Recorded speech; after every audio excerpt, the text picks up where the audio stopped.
I had no idea how much I wanted to boss around my sink until you just said that. It's pretty fun. I added it early on when the features were released, and my kids have caught on to it. They like telling the faucet what to do, too. It saves you from getting out some of the measuring cups sometimes. Welcome to The Art of Custom from Hibbs Homes.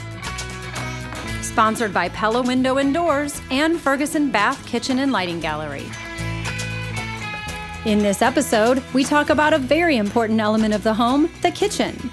Lars Johannsen from Ferguson Kitchen, Bath, and Lighting and Lydia Huffman from LH Design join us to discuss everything from high-tech appliances to the design flow of your cooking space.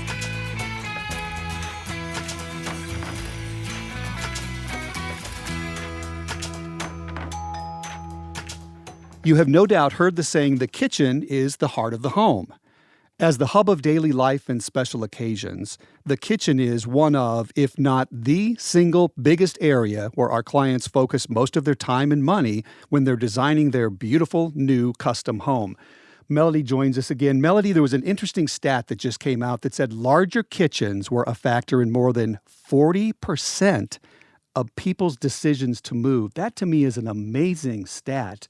To think about it, that 40% of the people who are deciding to move are moving because they want a larger kitchen or something done differently in their kitchen. Well, and there are a lot of design elements that are popping up, like the mess kitchens and things like that. And you can only do so much within a footprint that you already have established. So looking at that, for how long were we stuck at home staring at our kitchens? In some cases, we're still there 18 months later. What we're trying to do with this season's podcast is go room to room, space to space, and really focus on those core elements of building a custom home. First episode, we focused on kind of the curb appeal, the exterior of the house.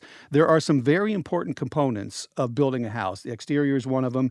Kitchens is very big. Master bathroom, the master suite is another. So that's why we wanted to move the kitchen conversation up early in our episodes, because it's one of the most important components of the house. Absolutely. Even if you're looking to buy a previously used home, the kitchen and the bathroom are going to influence that decision so heavily. They're difficult to renovate. And again, you're stuck by the footprint that you purchase. So today we're going to get into some of the details of kitchen design. Joining us again is Lydia Huffman from LH Design in Seattle. She's a partner of ours in northern Utah. And we're also going to be inviting into the conversation Lars Johannsen of Ferguson Kitchen, Bath, and Lighting. Lars has been a great friend of ours, great friend of the show, also a sponsor of the show for the last 2 seasons of the podcast. Now more than ever, it's important for you and your family to enjoy the spaces you're in most often. Count on the experts at Ferguson Bath, Kitchen, and Lighting Gallery to help you make the most of home and create a space you'll love to live in together. Shop online or schedule a personalized consultation to discover stunning products from the comfort of your own home.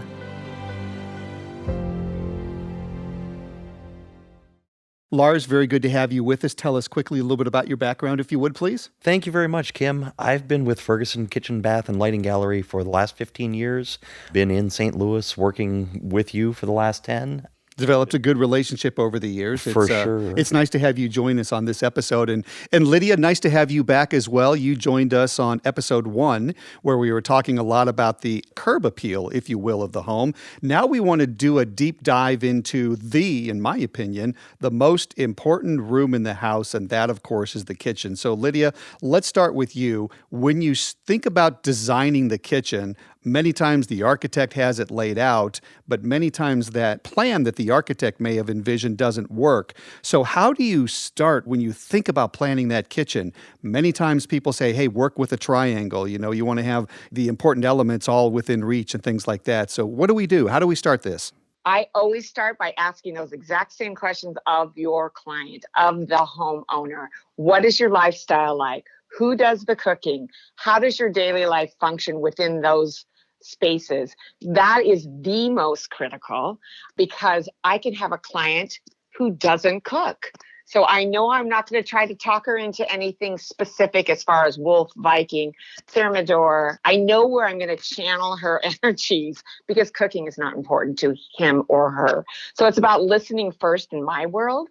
And I love the fact that Lars is here. I'm a huge Ferguson fan, been in the industry working with Ferguson all over the country for 19 plus years. You're awesome.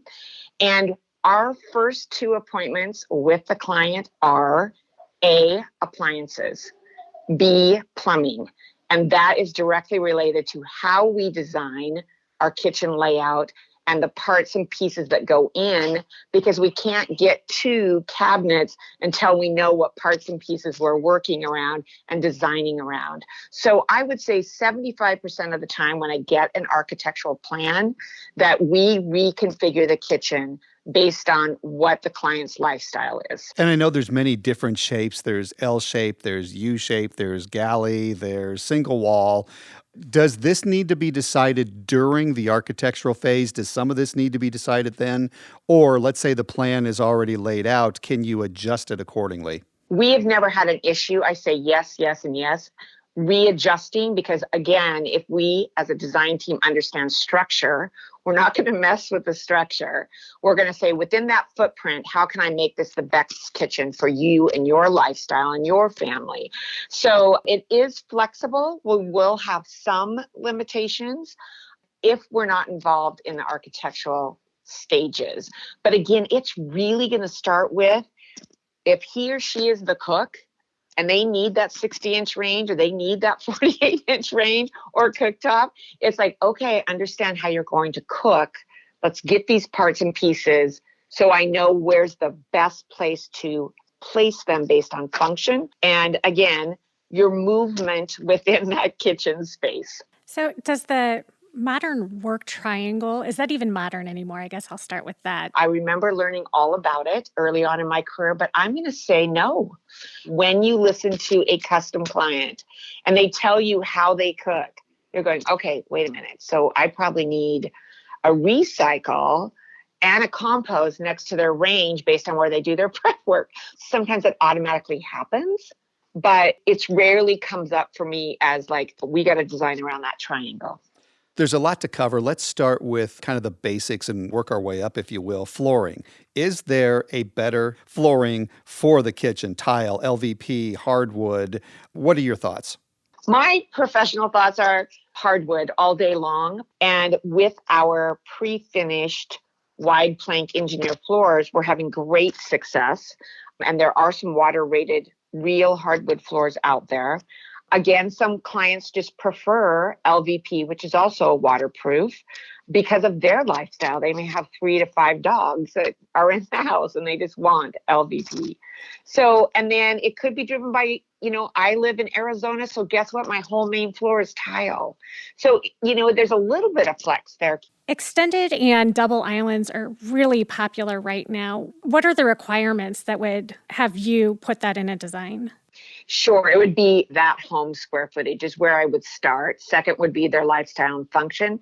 Third would be like design elements. So maybe the main island is a beautiful quartz with waterfalls, and then the extended table or extended island is maybe reclaimed wood, butcher block, an alternative hard surface or an alternate color quartz. And then the other is just a lot of clients want all of their island to be one level versus, say, one level is a working space and then a raised bar for the seating area. So we, again, listen to those. Sometimes we are limited by the quartz that the client falls in love with. So we design cabinets often to fit the size of the quartz, because not all quartz have what they call a jumbo size and or a book matched veining. So there's minor limitations, but again, it's all about how they function and what they want. And talking about function and just how you're going to be using the house, I know that a lot of our clients look for extra storage with doors and drawers and all in the island. And that's something that really take advantage of, because you can have a lot of extra functional storage within that kitchen. So Lars, let's bring you in, because I know that when we're designing the kitchen and someone is designing the island, whether it's for an eat-in or whether they're truly just using it as a prep station, a lot of times appliances are involved with that, whether it's dishwashers, possibly a wine fridge. I would assume you're seeing a lot of that. Yeah, in the island, you definitely see, as you said, the dishwashers or multiple dishwashers if they're putting the main sink in the island. Sometimes on the back side of the island, putting that wine fridge for more of the entertaining space that's out of that work triangle. So, people can get a drink and not get stabbed or get in the way of somebody cooking. Right. And then also, if the cooking is happening in the island, we start looking at, do we need a downdraft? Are they going to put an island hood in? How we want that cooktop or range incorporated. Anything unusual in sinks these days? What are the most popular sinks that most people are installing? We're seeing a big trend towards the large single bowl sinks. Some of the workstation type sinks where you have a colander or a cutting board, multiple drying racks, or places you can stage plates and prep within the sink space. And then material-wise, stainless is always popular. We're seeing a lot of the granite composite sinks that come in the different colors that you can coordinate with your quartz tops or, highlight a veining that you pick in it. They're also just very durable. And while we're talking about sinks, faucets, I know there's a lot of high-tech faucets out there. The ones you can touch, there's no fingerprint coatings on them. They're very water efficient these days. So there's a lot of options when it comes to those faucets. Yeah, so from a water efficiency side, everything's starting to follow the California trends. So they're down in the 1.5, 1.8 gallon per minute range. So as you're washing dishes, you're not using a ton of water, but they're giving you efficient sprays. A lot of them are giving you what they call like boost modes. So if you're filling up that 18 quart pot, you're not waiting forever. And then in the tech side, there's some really fun stuff now. There's touch activated. So if you've got chicken on your hands, you can hit it with your forearm. A lot of those touch activated now are giving you options for voice control through Google Home. Those you can say, tell my faucet to pour 3 cups of water. And then with COVID, they've actually added some hand wash cycles in, and it'll give you that 20 seconds to really cue you to get that good hand wash in to promote sanitation and healthy household. I had no idea how much I wanted to boss around my sink until you just said that.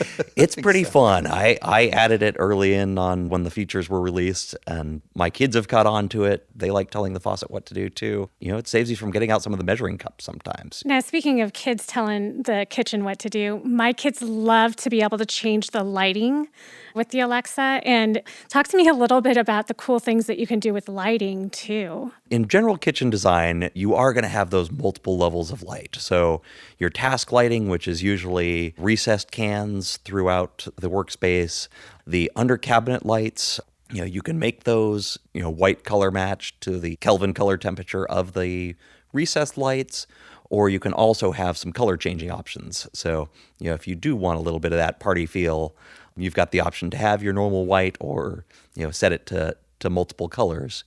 You're also seeing toe kick lighting more and more, especially highlighting an island or giving the space a nice glow in the evening if you want to turn off the overhead lighting and just, have that under cabinet and toe kick lighting. And then if you've got an island or a peninsula, pendant lighting sized to that space. And that's a place you can really dress up the space. Lighting's like jewelry for your home, especially in the decorative side. So that's a place where you can really express yourself. Lydia, I would assume you agree with that comment. I love he knows it all. Yeah, Lars, it's awesome. So that being said, it's true. Lighting is critical in the kitchen, and there's so many layers. Really, the only one that I didn't hear Lars touch on is like interior cabinet lighting or lighting, just depending upon the overall design and aesthetics. But again, getting into smart lighting and voice tech lighting, it's all there for us. It's just kind of a matter of what works best with that kitchen design. Once we've got the appliances, the plumbing, and the cabinets, then we start to knock out that lighting. And you mentioned appliances, so Lars, let's go there next. Lots of different finishes available, but what we're noticing with our clients is colors are becoming a lot more popular with them. A lot of it was starting with the black stainless or like matte blacks, matte whites. Samsung has just recently released some product that you can order different kind of glass finished panels in whites and blues and pinks. And then in ranges, there's quite a few different companies where you can really customize the paint finishes. Some of the more custom, like a Blue Star, allows you to pick any RAL color, and you can have that painted on your range. So whether you want to coordinate it with your cabinetry or make a contrasting pop, and then they have different finishes on their handles and their knobs, so you can have those painted a completely different finish to add contrast. It's amazing. And I also know that technology is starting to take hold as well. Built-in apps, speakers, no touch controls.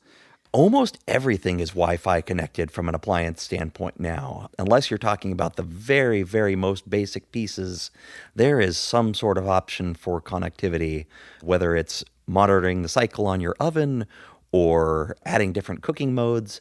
As you start getting into the mid-level and up products, there's a lot of menu-driven cooking where instead of saying that I'm going to do this roast and I know it has to be at 350 for 45 minutes, there's a lot to help out the aspirational cook. As we start talking to clients, you get the clients that are like, I cook all the time or I bake all the time and I know exactly what I want to do.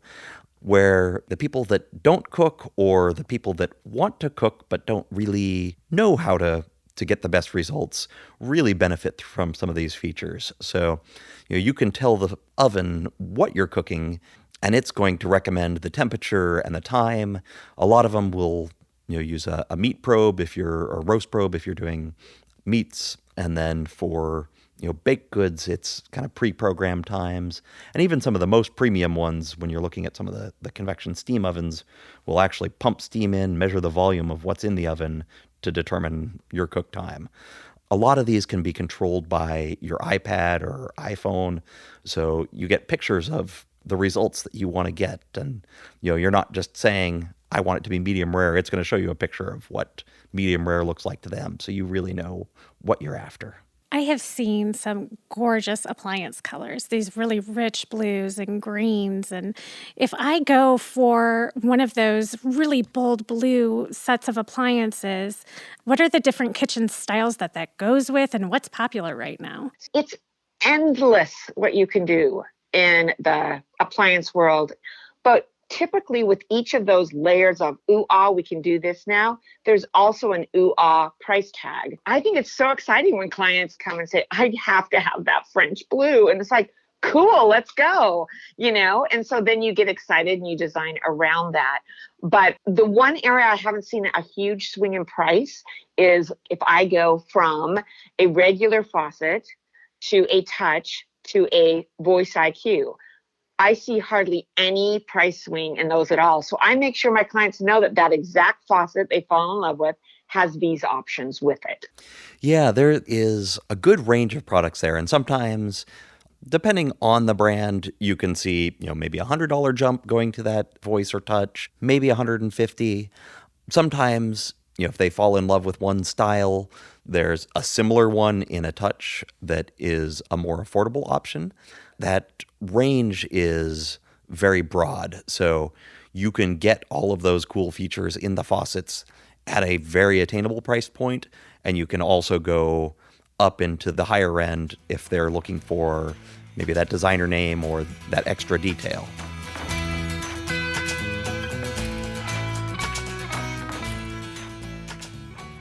This podcast is sponsored by Pella Windows and Doors. Pella is the industry leader in innovation and style. Windows have become a key element in home design, and Pella has the product and professionals to guide you to your perfect solution. Pella is cutting edge in energy efficiency, durability, and performance. If you're tired of looking through screens, check out the Pella integrated roll screen that you won't see until you need it. Pella offers the broadest selection of premium products to meet any budget and any design inspiration. Allow Pella to show you what they can do to improve the style and comfort of your home. With Pella's limited lifetime warranty, you won't have to worry about windows and doors again. Call 314-714-0100 to make an appointment or visit our showroom in Chesterfield Valley. Our topic on this episode of The Art of Custom is the heart of the home. We are talking about the kitchen. Lydia, Melody came up with kind of the rankings of the new kitchen styles. Transitional is supposedly steady. Modern is growing. Contemporary, farmhouse, traditional all declining. Is that what you're seeing too? Absolutely. Yeah, great job, Melody. I think that what's happening again, it's that simplistic, minimalist, simplify my life, less to maintain, less to clean, less to dust, but everything functions very well in addition to healthy.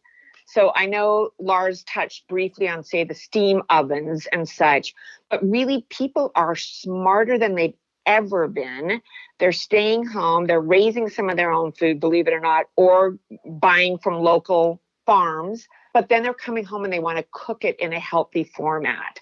So I think modern is very high on the trend list. And I don't even know if I want to call it a trend, because we have a lot of European clients and it's just the way they cook. It's the way they process food. It's the way they prep.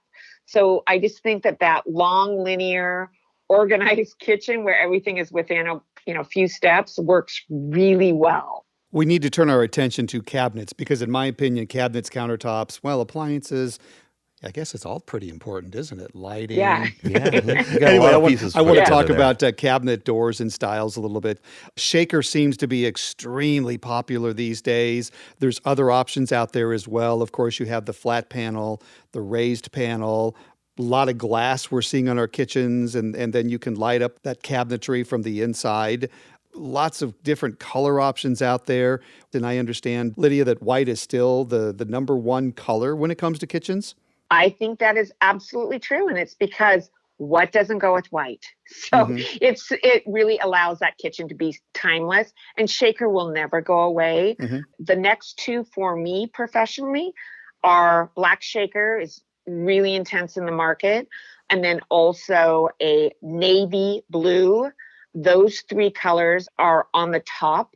And then green, interestingly enough, is starting to surface, soft greens or bold greens. So I heard that if you want to make that space look transitional, that you take your lighting, you take your knobs, you take your faucets, and you mix all different types of metals. So you have the gold, the black, like you mentioned, but also the stainless steel. That way, if you change your style, it works no matter what. Is that something that just came out of left field, or is there some merit to that? I think there is some merit to it. And I think it's almost like a chameleon. In designing, we always give it a good canvas. So for me, a canvas in the kitchen is the flooring, the countertops, and the cabinets. So it really just depends on how eclectic I think my client is or how eclectic the market is. But mixed metals are incredibly well received in the market. And it's just fun to design around. And I think that for me, it's like, if it's a spec home, give them something to kind of go, wow, something different that they haven't seen in the last 3 spec homes that they walked through. And then for custom, it is all about that personal jewelry, that personal touch. So you're talking about mixed metals being very popular. Mixing colors is as well. And that's another trend that we're seeing across the country, especially when it comes to contrasting the islands with a different color. You're absolutely right. And I really see it happening with modern. We've been transitioning islands for quite some time, but in a streamlined or more European, both with our appliances, lighting, plumbing, the lower level or the perimeter cabinets are one color, and then all of the uppers are another color. Sometimes the island is even a third color. It's kind of the way we light it or enhance it. Interestingly enough, the touch latch and the touch cabinets and the automated opening cabinets is another COVID-driven thing, but also European-driven thing, where you are either just barely touching it or you're telling it to open so you can get your dishes out of the upper cabinet. So there's no hardware. Or there's also like a Vero line or a Euro line that has no hardware, but there is a recessed area where you can just simply reach into that recessed area, which is metal, and open up your cabinet drawers or doors. So they're seamless, basically. And there's no end to specialty organization and storage. I mean, you think of it or you dream of it, you can do it within the cabinetry somewhere, can't you? Absolutely. So pantries are huge. In addition to pantries, depending upon the size of the home and the lifestyle of the clients, we're also seeing prep kitchens or sculleries where they're doing their prep work outside of the main kitchen and then coming into the kitchen to do the official cooking. So thinking the pantry all the way through, we're opening up pantries so they don't have a separate door. That is driven truly by function, but also by budget. Because obviously we can have a closet company do our pantry and close the door because we don't have everything covered, or we can incorporate it and make it a prettier space so that it's a continuation of the kitchen itself. One thing that I ran across was you get the custom cabinetry, you get the semi-custom cabinetry, and then you have that stock and ready-to-assemble cabinetry. Do you really have to go to the custom side of things in order to get some of that really cool storage? Or is that something that you, as a designer, would build into even, some of these semi-custom cabinets? I agree with you 100%, Melody. For the most part, I discourage clients from going, incorporating it all into their cabinet package. It really depends on the overall design of the kitchen, because that is a huge cost savings. The choices that are in that box that I can now say to client A or B, look how good this looks for your pantry, and it matches your kitchen really well. So that is a great area to save money. And closet companies is that they have really risen, the cream has risen to the top because they have to. People are staying home and they're putting a lot of money in pantries and want accurate storage. Another very important aspect of the kitchen, the countertops. Many choices, again, when it comes to the materials, many choices when it comes to contrasting, lots of choices when it comes to the edges, the profiles, shapes, colors. Talk a little bit about countertops. So quartz has become the primary selection and preference for most clients. Quartz, as we know, is a man-made product. And so many brand names out there, but they have, again, all risen to the challenge of let's not make it look like white quartz. Let's make it believable. Endless choices, endless colors, beautiful finishes, both in polished, honed, and leathered, which is a little bumpy. And that's all man-made. And so our only limitations to our man-made products, as in quartz, is sometimes our slab sizes. And that's it, really.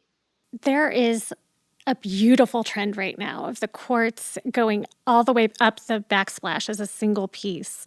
And I am obsessed with that right now. But I'm on your team. Okay. It's a good team to be on. A lot of people, when they're picking out backsplashes, there's so many options. And so how do you lead someone in the right direction? Are they all doing the extended quartz, or what are you seeing with that? I see the majority, and when I say the majority, yes, we're still doing decorative tile backsplashes, absolutely. So a lot of people just want something clean and low maintenance. They don't want to see any grout lines. They don't want to deal with grout, even though I might note grout is awesome, and it has come a very long way, and it is not the issue that people fear. So grout is awesome. What I will tell you is that when we do the backsplash in slab, then it's always going to cost more money. The other thing that I just propose, if you wish and love and want to run your slab up the back wall, is we then do plug strips underneath the bottom of the cabinets. So a plug strip, so electrical is required, as we know, in our backsplashes. That's per code. So we still have to have outlets, but I hate cutting a receptacle through a 2cm slab of granite. So clients will typically then do a plug strip that's up under their cabinets, and you don't see any switching in the wall. It's just sometimes comes right down to budget and what the client visualizes. Honestly, it's what will really show off the kitchen and make it stand out. So artwork in the kitchen, the pulls, the knobs, very important final details you must consider when you're finishing your kitchen. Oh, yes, for sure. So on that lighting side, your pendants or a chandelier over your island, you have so much opportunity to dress up that space with a light fixture that really stands out. just considering the visual flow of the space too, because if you go too heavy, you can create a block in the space. In an open space, maybe something that is a more open fixture or multiple smaller or medium-sized fixtures so you don't cut those sight lines down to your guests or to your other space. And then, on the decorative hardware side, like the mixed metals we were talking about, there is so much opportunity there. Different styles, your golds, your nickels, your crystal, stone, and marble inlays. That's a place where you can really decorate your kitchen as well. Those are easy to change out items too. So it can Yes. give like a look and a feel. And then, unlike a beautiful blue stove, you can change those when you get sick of them. But are there any other trends that have come to light and you think that are going to stick around? For me, I would say very COVID-driven, incorporating extra food storage space, whether it's adding additional refrigeration or freezer space in under-counter drawers, or going to larger refrigeration kind of further out of that work triangle, but then pulling in your prep spaces with the drawers, or even just adding a secondary fridge or freezer in a basement or in that pantry space.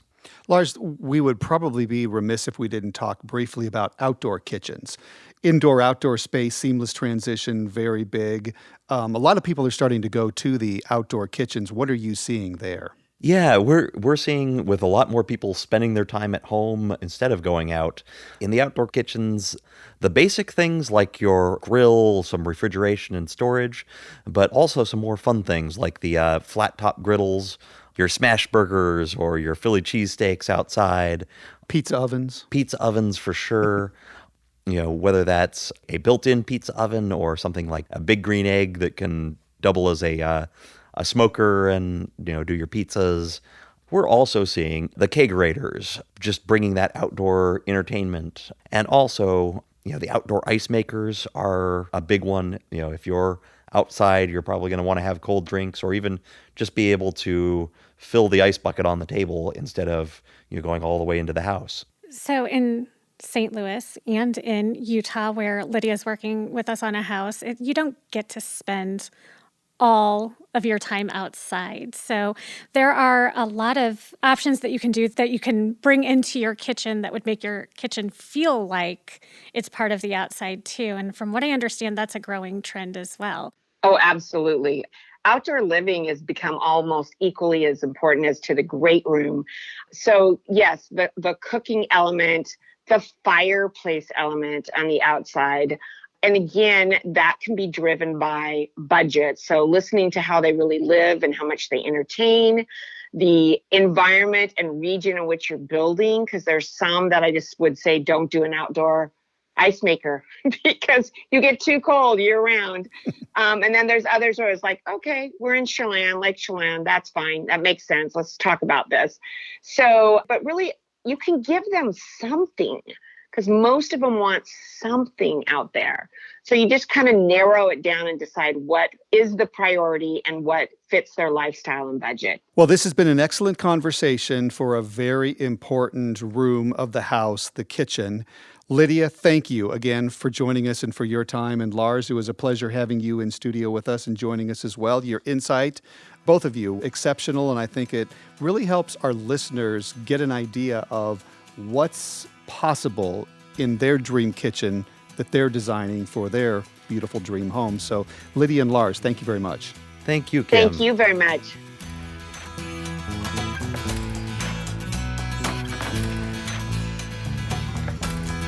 For more information, visit www.artofcustompodcast.com or find us on Facebook as The Art of Custom and on Twitter at Art of Custom Pod.